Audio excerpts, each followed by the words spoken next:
بسم الله الرحمن الرحيم. ألف لام ميم. ذلك الكتاب لا ريب فيه هدى للمتقين الذين يؤمنون بالغيب ويقيمون الصلاة ومما رزقناهم ينفقون والذين يؤمنون بما أنزل إليك وما أنزل من قبلك وبالآخرة هم يوقنون أولئك على هدى من ربهم وأولئك هم المفلحون.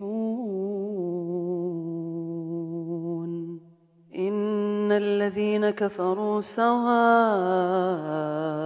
عليهم أأنذرتهم أم لم تنذرهم لا يؤمنون. ختم الله على قلوبهم وعلى سمعهم وعلى أبصارهم غشاوة ولهم عذاب عظيم. ومن الناس من يقول آمنا بالله وباليوم الآخر وما هم بمؤمنين يخادعون الله والذين آمنوا وما يخدعون إلا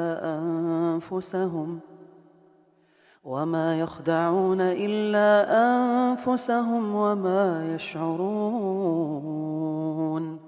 في قلوبهم مرض فزادهم الله مرضا ولهم عذاب أليم بما كانوا يكذبون. وإذا قيل لهم لا تفسدوا في الأرض قالوا إنما نحن مصلحون. ألا إنهم هم المفسدون ولكن لا يشعرون.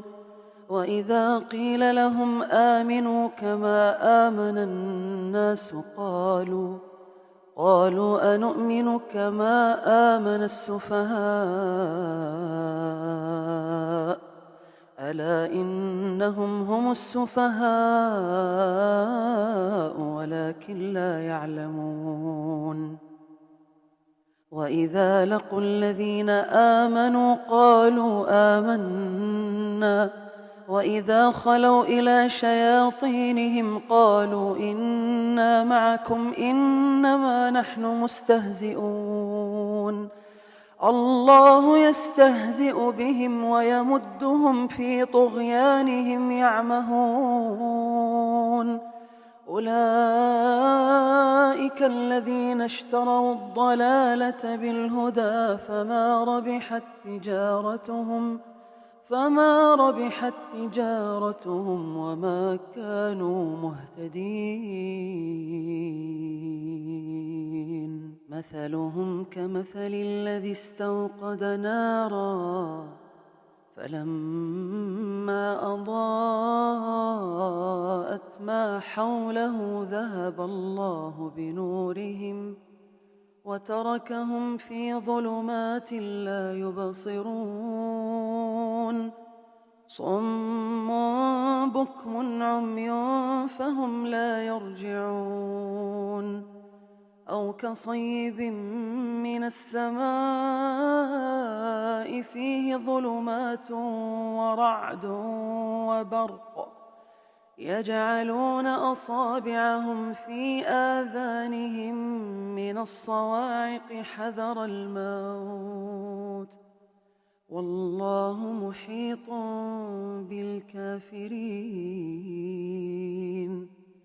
يكاد البرق يخطف أبصارهم كلما أضاء لهم مشوا فيه وإذا أظلم عليهم قاموا ولو شاء الله لذهب بسمعهم وأبصارهم إن الله على كل شيء قدير